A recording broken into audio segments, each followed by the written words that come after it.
ಮಂತ್ರಿಗಳು ಕೆಲವರು ಅವರ ಗುಣ, ಅವರ ಆಡಳಿತ ವೈಖರಿ, ಅವರಲ್ಲಿ ಏನು ಒಂದು ಹಣಕಾಸು ಇಲಾಖೆ ನಿರ್ವಹಣೆ ಮಾಡಿರ್ತಕ್ಕಂಥ ರೀತಿ ಮತ್ತು ಸಮಾಜದಲ್ಲಿ ಶೋಷಿತ ವರ್ಗ ಬಡವರ ಬಗ್ಗೆ ಅವ್ರಿಗಿದ್ದಂಥ ಕಾಳಜಿ, ಇವೆಲ್ಲ ಅವರ ಒಂದು ವ್ಯಕ್ತಿತ್ವದ ಗುಣಗಾನವನ್ನು ಮಾಡ್ತಕ್ಕಂಥ ಕೆಲಸ ಆಯಿತು.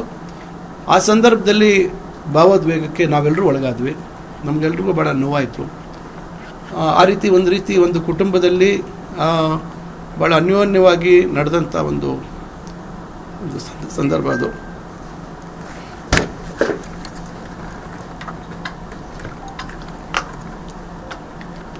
ಆ ರೀತಿ ಭಾವನೆಗಳು ಎಲ್ಲರಿಗೂ ಆಯಿತು ಅಷ್ಟೇ, ಬಿಟ್ಟರೆ ಬೇರೆ ಆಗಿಲ್ಲ. ಸಾಕಷ್ಟು ಸಚಿವರು ಸಹ ಇಲ್ಲ, ಎಲ್ರಿಗೂ ಭಾಳ ನೋವಾಯಿತು. ಆದರೆ ನಾವೆಲ್ಲ ರಾಜಕೀಯ ವ್ಯವಸ್ಥೆಯಲ್ಲಿದ್ದೀವಿ. ಅಧಿಕಾರ ಯಾರಿಗೂ ಶಾಶ್ವತ ಇಲ್ಲ.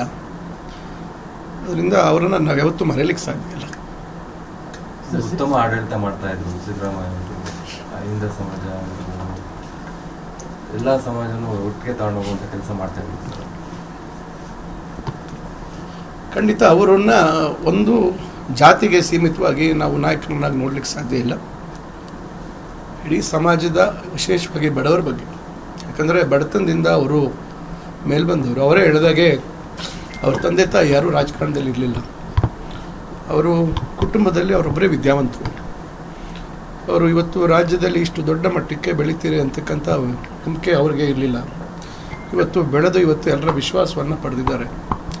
ಬಹುಶಃ ಅವರು ಈ 2-3 ದಿನಗಳಲ್ಲಿ ನಡ್ಕೊಂಡಂಥ ರೀತಿ ಬಹುಶಃ ಇವತ್ತಿನ ಒಂದು ಕೆಟ್ಟಿರ್ತಕ್ಕಂಥ ರಾಜಕೀಯ ವ್ಯವಸ್ಥೆಗೆ ಬಹುಶಃ ಒಂದು ವಿಶಿಷ್ಟವಾದಂಥ ಒಂದು ರೀತಿಯಾದಂಥ ದಿಕ್ಕನ್ನು ತೋರಿಸ್ಕೊಟ್ಟಿದ್ದಾರೆ. ರಾಜಕಾರಣದಲ್ಲಿ ಯಾರಿಗೂ ಅಧಿಕಾರ ಶಾಶ್ವತ ಅಲ್ಲ. ಇವತ್ತು ಜನರ ಆಶೀರ್ವಾದ ಬೇಕು, ಜನರ ನಂಬಿಕೆ ವಿಶ್ವಾಸವನ್ನು ಗಳಿಸಬೇಕು. ಅದ್ರ ಮೇಲೆ ಅಧಿಕಾರ ಬಂದಂಥ ಸಂದರ್ಭದಲ್ಲಿ ನಾವು we have to be grounded ಅಂತ ಹೇಳ್ತಾರೆ. ಅಂದರೆ ನಾವು ನಮ್ಮ ಕಾಲಿನ ಮೇಲೆ ನಾವು ನಿಂತ್ಕೋಬೇಕು.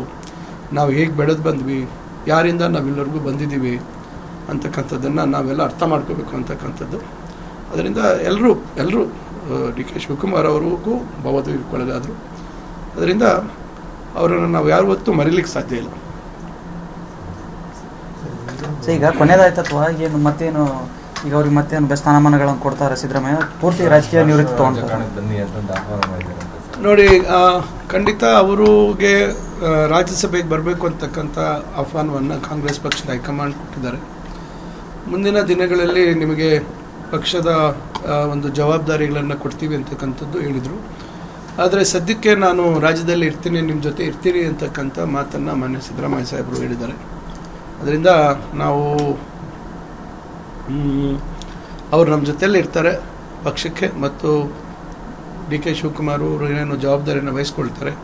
ಅವರಿಗೆ ಬೆನ್ನಿಂದೆ ನಿಂತು ಸರ್ಕಾರವನ್ನು ಉತ್ತಮವಾಗಿ ನಡೆಸುವಂಥದ್ದಕ್ಕೆ ಅವರೆಲ್ಲ ಅನುಭವವನ್ನು ಅವರು ದಾರಿ ಎರಿತಾರೆ. ಮತ್ತು ಮುಂದೆ 2028ಕ್ಕೆ ಮತ್ತೊಮ್ಮೆ ಕಾಂಗ್ರೆಸ್ ಪಕ್ಷ ರಾಜ್ಯದಲ್ಲಿ ಬರುವಂಥದ್ದಕ್ಕೆ ಅವರು ಸಹಕರಿಸ್ತೀನಿ ಅಂತಕ್ಕಂಥ ಮಾತನ್ನು ಭಾಳ ಮನಸ್ಫೂರ್ತಿಯಾಗಿ ಅವರು ವ್ಯಕ್ತಪಡಿಸಿದ್ದಾರೆ. ಸರ್, ನಿನ್ನೆ ಪ್ರಹ್ಲಾದ್ ಜೋಶಿ ಅವರು ಒಂದು ಮಾತಾಡಿದ್ದಾರೆ ಸರ್. ಅಂದು ವೀರೇಂದ್ರ ಪಾಟೀಲ್ ಅವರಿಗೆ ಹೆಂಗೆ ನಡೆಸ್ಕೊಂಡ್ರು ರಾಜೀವ್ ಗಾಂಧಿ, ರಾಹುಲ್ ಗಾಂಧಿ ಈ ಬಾರಿ ಸಿದ್ದರಾಮಯ್ಯನವ್ರನ್ನು ಹಾಗೆ ನಡೆಸ್ಕೊಂಡಾರೆ. ಒಬ್ಬ OBC ನಾಯಕನ ಅವಮಾನ ಮಾಡಿದ್ದಾರೆ ಅಂತ ಹೇಳಿದ್ದಾರೆ. ನೋಡಿ, ಮಾನ್ಯ ಪ್ರಹ್ಲಾದ್ ಜೋಶಿ ಅವರು ಕೇಂದ್ರದಲ್ಲಿ ಮಂತ್ರಿಗಳು.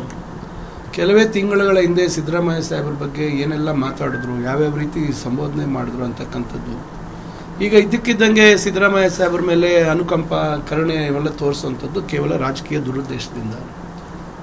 ಇವತ್ತು ಯಾವ ರೀತಿ ಕಾಂಗ್ರೆಸ್ ಪಕ್ಷ ಯಾವುದೇ ರೀತಿ ಕೆಟ್ಟದಾಗಿ ಸಿದ್ದರಾಮಯ್ಯ ಸಾಹೇಬರನ್ನು ನಡೆಸ್ಕೊಂಡಿಲ್ಲ. ಇದು ಸುಮಾರು 6 ತಿಂಗಳಿಂದ ನಡೀತಾ ಇರ್ತಕ್ಕಂಥ ಚರ್ಚೆ. ಅದರಿಂದ ಸಿದ್ದರಾಮಯ್ಯ ಸಾಹೇಬರು ಪದೇ ಪದೇ ಹೇಳ್ತಾ ಇದ್ರು, ನಾವು ರಾಹುಲ್ ಗಾಂಧಿಯವರ ಏನು ಸೂಚನೆ ಕೊಡ್ತಾರೆ, ಪಕ್ಷದ ಹೈಕಮಾಂಡ್ ಏನು ಸೂಚನೆ ಕೊಡ್ತದೆ ಅದರಂತೆ ನಾನು ನಡ್ಕೊಳ್ತೀನಿ ಅಂತಕ್ಕಂಥದ್ದು.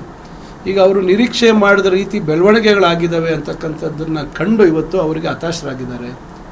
ದಯವಿಟ್ಟು ನಾನು ಮಾನ್ಯ ಪ್ರಹ್ಲಾದ್ ಜೋಶಿ ಅವರಿಗೆ ನೆನಪು ಮಾಡಲಿಕ್ಕೆ ಬಯಸ್ತೇನೆ, ಯಾವ ರೀತಿ ಯಡಿಯೂರಪ್ಪನವರನ್ನು ನೀವು ಬದಲಾವಣೆ ಮಾಡುವಂಥ ಸಂದರ್ಭದಲ್ಲಿ ಏನೆಲ್ಲ ಒತ್ತಡಗಳಾಕಿದ್ರಿ, ಏನೆಲ್ಲ ಮಾಡಿದ್ರಿ. ಕಡೆಗೆ ಯಡಿಯೂರಪ್ಪನವರು ಕಣ್ಣಲ್ಲಿ ನೀರು ಹಾಕ್ಕೊಂಡು ಹೋಗಿ ರಾಜಭವನಕ್ಕೆ ರಾಜೀನಾಮೆಯನ್ನು ಸಲ್ಲಿಸಿದ್ರು. ಆ ರೀತಿ ಸಿದ್ದರಾಮಯ್ಯನವರು ಆ ರೀತಿ ನಡ್ಕೊಳ್ಳಿಲ್ಲ, ಆ ರೀತಿ ಮಾಡಲಿಲ್ಲ. ಏನು ಕಾಂಗ್ರೆಸ್ ಪಕ್ಷದ ಹೈಕಮಾಂಡ್ಗೆ ಏನು ಮಾತು ಕೊಟ್ಟಿದ್ರು, ನಿಮ್ಮ ಆಜ್ಞೆಯನ್ನು ನಾವು ಪಾಲಿಸ್ತೀವಿ ಅಂತ ಅದರ ಪ್ರಕಾರ ನಡ್ಕೊಂಡಿದ್ದಾರೆ. ಅದರಿಂದ ಬಿ ಜೆ ಪಿಯವರ ಕನಸು ಏನಿತ್ತು ಅದು ನುಚ್ಚುನೂರಾಗಿರೋದಕ್ಕೆ ಅವರು ಹತಾಶರಾಗಿದ್ದಾರೆ. ದಾವಣಗೆರೆ ವಿಶ್ವವಿದ್ಯಾಲಯ ಎಂಟ್ರೆನ್ಸ್ ಟೆಸ್ಟ್ ಒಂದೇ ಮಾದರಿ ಆನ್ಸರ್ ಕಾಪಿ ಬಂದಿತ್ತು ಸರ್. ಮತ್ತು ಆಮೇಲೆ ಮತ್ತೊಂದು ಸೆಕೆಂಡ್ ತನಿಖೆ ಆಗ್ಬೇಕಂತ ವಿದ್ಯಾರ್ಥಿಗಳು ಆಗ್ರಹ ಮಾಡ್ತಾರೆ. ನೋಡಿ, ಈಗ ಏನಾಗಿದೆ, ವಿಶ್ವವಿದ್ಯಾಲಯಗಳದು ನಮಗೆ ಯಾವ ರೀತಿ ಇದನ್ನು ಒಂದು ನಿಯಂತ್ರಣಕ್ಕೆ ತರಬೇಕು ಅನ್ನೋದಕ್ಕೆ ಇವತ್ತು ಭಾಳ ಸವಾಲಾಗ್ಬಿಟ್ಟಿದೆ. ಯಾಕೆಂದರೆ ಹಲವಾರು ವಿಷಯಗಳ ಬಗ್ಗೆ ಸಮಸ್ಯೆಗಳು ಉದ್ಭವ ಆಗ್ತಾನೆ ಇದ್ದಾವೆ. ಇದು ಅದಕ್ಕೆ ಸ್ವಾಯತ್ತತೆ ಇದೆ, ಅಟಾನಮಿ ಇದೆ. ಆದರೆ ಈ ಅಟಾನಮಿನ ಅವರು ವಿದ್ಯಾರ್ಥಿಗಳ ಭವಿಷ್ಯದ ಜೊತೆ ಚೆಲ್ಲಾಟ ಆಡ್ತಕ್ಕಂಥದ್ದು ಸರಿ ಇಲ್ಲ. ಇದರಿಂದ ನಾವು ಯಾವುದೋ ವಿಚಾರವನ್ನು ನಾವು ಅದನ್ನು ಖಂಡಿತ ಅವ್ರ ಮೇಲೆ ಏನು ಯಾವ ರೀತಿ ನಡ್ಕೊಂಡಿದ್ದಾರೆ ಪರೀಕ್ಷಾಂಗ ಇಲಾಖೆಯವರು, ಅವರಿಗೆ ಖಂಡಿತ ನಮಗೆ ಸಂಪೂರ್ಣ ವರದಿ ಕೊಡಬೇಕು ಅಂತಕ್ಕಂಥದ್ದಿದೆ. ಈಗ ನಾನು ಈಗ ತಕ್ಷಣ ಈ ಗಳಿಗೆಯಲ್ಲಿ ನಾನು ಏನು ಹೇಳಲಿಕ್ಕೆ ಆಗೋದಿಲ್ಲ, ಯಾಕಂದರೆ ಅತಂತ್ರದ ಪರಿಸ್ಥಿತಿ ಇದೆ. ಅದರಿಂದ ಆದರೆ ಇದು ಈ ಪರಿಸ್ಥಿತಿ ಇಲ್ಲದೇ ಇದ್ದ ಸಂದರ್ಭದಲ್ಲಿ ನಾನು ಖಂಡಿತ ಇದನ್ನು ಗಂಭೀರವಾಗಿ ತೊಗೊಂಡು ಅದ್ರ ಬಗ್ಗೆ ಕ್ರಮ ತೆಗೆದುಕೊಳ್ಳುವಂಥದ್ದು ಮಾಡ್ತಾಯಿದ್ವಿ. ಆದರೆ ಈಗ ಈ ಸಂದರ್ಭದಲ್ಲಿ ನಾನು ಏನು ಹೇಳಲಿಕ್ಕೆ ಕಷ್ಟ ಆಗುತ್ತೆ. ಅದರಿಂದ ಇದು ಒಟ್ಟಾರೆಗೆ ವಿಶ್ವವಿದ್ಯಾಲಯಗಳು ಭಾಳ ಜವಾಬ್ದಾರಿಯಿಂದ ನಡ್ಕೋಬೇಕಾಗುತ್ತೆ. ವಿದ್ಯಾರ್ಥಿಗಳಿಗೆ ಭರವಸೆನೇ ಹೋಗ್ತಾ ಇದೆ ಸರ್ ಆ ವಿಚಾರದಲ್ಲಿ. ಇಲ್ಲ, ಇದು ನಾನು ಹೇಳ್ತಾ ಇದ್ದೀನಿ, ನಮ್ಮ ಉದ್ದೇಶ ವಿದ್ಯಾರ್ಥಿಗಳ ಭರವಸೆ, ಅವರ ನಂಬಿಕೆ, ವಿಶ್ವಾಸವನ್ನು ಉಳಿಸುವಂಥದ್ದೇ ನಮ್ಮ ಕರ್ತವ್ಯ. ಅದರಿಂದ ಇವತ್ತು ಎಲ್ಲ ವಿಚಾರ ಇತ್ತೀಚೆಗೆ ಕರ್ನಾಟಕ ಸ್ಟೇಟ್ ಓಪನ್ ಯೂನಿವರ್ಸಿಟಿ ಪರೀಕ್ಷೆಯಲ್ಲೂ ಮಾಧ್ಯಮಗಳಲ್ಲಿ ಭಾಳಷ್ಟು ಸುದ್ದಿ ಹರಿದಾಡ್ತು. ಈಗ ಏನಾಗ್ತಾ ಇದೆ, ಯಾರು ಎಲ್ಲಿ ಯಾವ ರೀತಿ ದುರುಪಯೋಗ ಮಾಡಿಕೊಳ್ತಾರೆ ಅಂತಕ್ಕಂಥದ್ದನ್ನು ನಾವು ಊಹಿಸಲಿಕ್ಕೆ ಸಾಧ್ಯ ಇಲ್ಲ. ಖಂಡಿತ ಆ ರೀತಿ ನಡವಳಿಕೆಯನ್ನು ನಾವ್ಯಾರೂ ಸಹಿಸೋದಿಲ್ಲ. ಅದ್ರ ಬಗ್ಗೆ ಕ್ರಮ ಅಂತೂ ತೆಗೆದುಕೋಬೇಕಾಗುತ್ತೆ.